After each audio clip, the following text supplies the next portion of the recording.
Hi, I'm Lee Rosebeck and I'm a final year student here at York St John where I study music.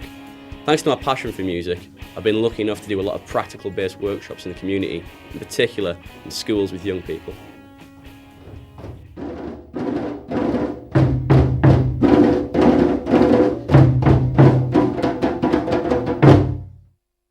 Recent Ofsted reports show that only 50% of music lessons are up to scratch. I think this may be due to the lack of a creative element within the standard way of teaching. Throughout this film, we're going to look at a school that teaches music the standard way, and we're going to look at a school that implements a relatively new initiative called Musical Futures. During this film, we hope to look at this new initiative and see what the benefits are and how it can be applied to a standard lesson.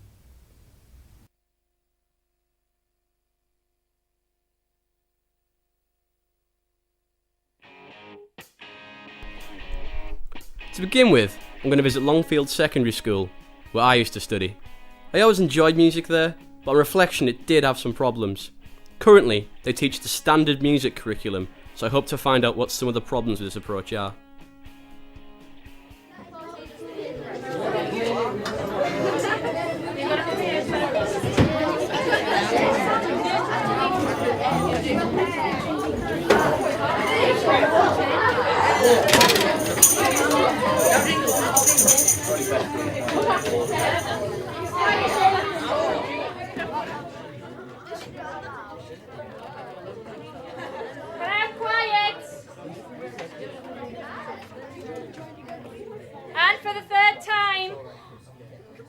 Well, here the actual stuff we have in the department is good, but we're just missing space. I mean, you've got 2 classrooms, 2 small practice rooms. One practice room is permanently filled with the visiting teachers each week, which leaves us with 1 practice room. And if we had 6, 7 practice rooms, we could split the group up into smaller groups and obviously concentrate on the more creative aspects, where with just the big classroom as it is now, we're stuck with either a load of noise with 30 kids and groups of 5 or 6 making lots of noise, or you split it down and put one group one at a time in a practice room, which doesn't really work over a half term.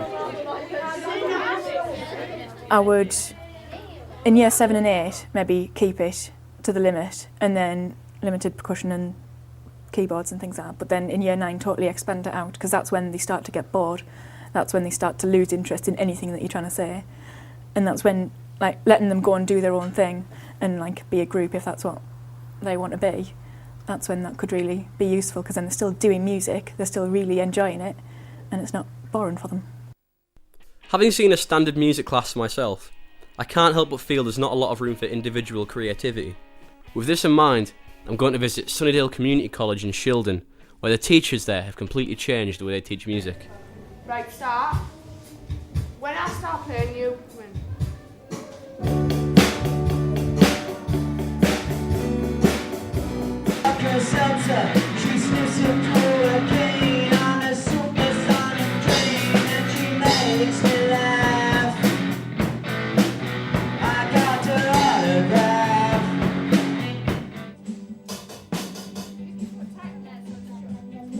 They've done this by implementing a system known as Musical Futures.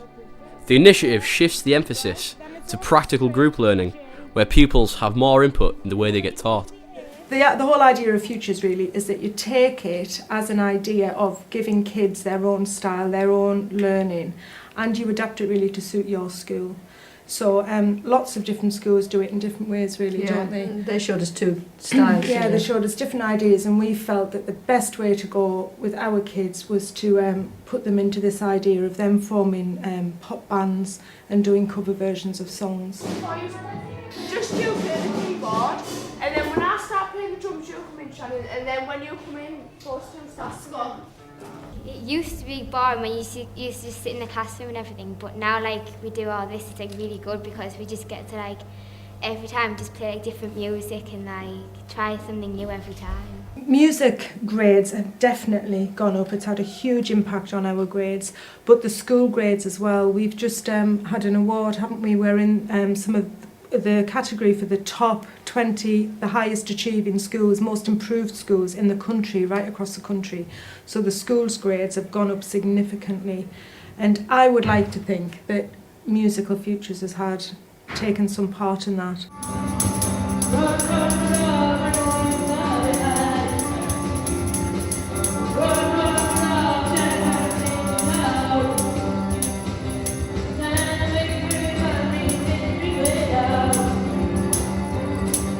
Yeah, I like singing, but like I've never used to sing this good before because like I haven't really sung in front of a lot of people.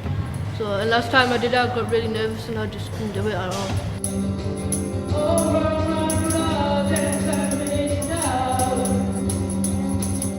Have you had singing lessons?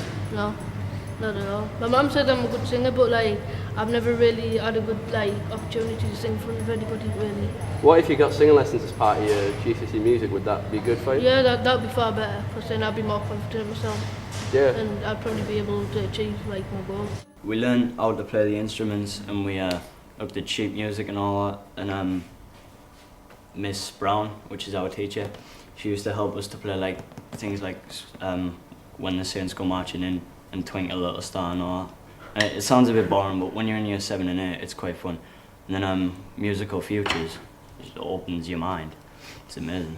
Yeah. I think what Musical Futures does more than anything is it improves kids' confidence. And I think if you're confident with whatever subject you're going into, you know, if you're confident with what you're doing, it just can't not have an impact on you. So I think that's a really, really good thing. I'm really impressed with the Musical Futures style and the excellent job the teachers have done applying it. The kids all seem really engaged, and I can't help but feel it'd be a good idea to try it out at Longfield School.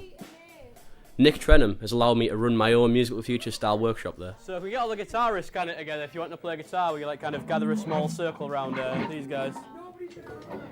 Yeah, there is a bass player over there somewhere. Yeah, perhaps that cupboard's the best way to relegate you to, sadly. What? Nah, just do it like turn down, turn off, and just play acoustic like, if you're a fiddle acoustic.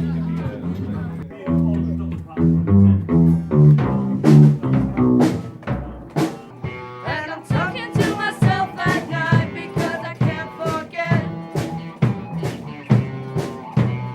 Back and forth through my mind behind a cigarette.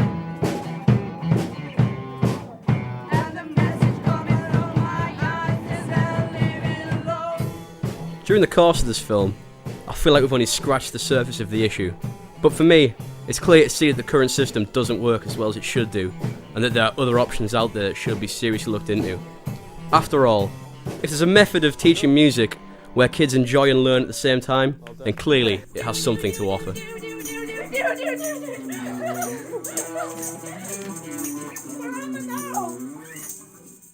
And a textbook ending, well done.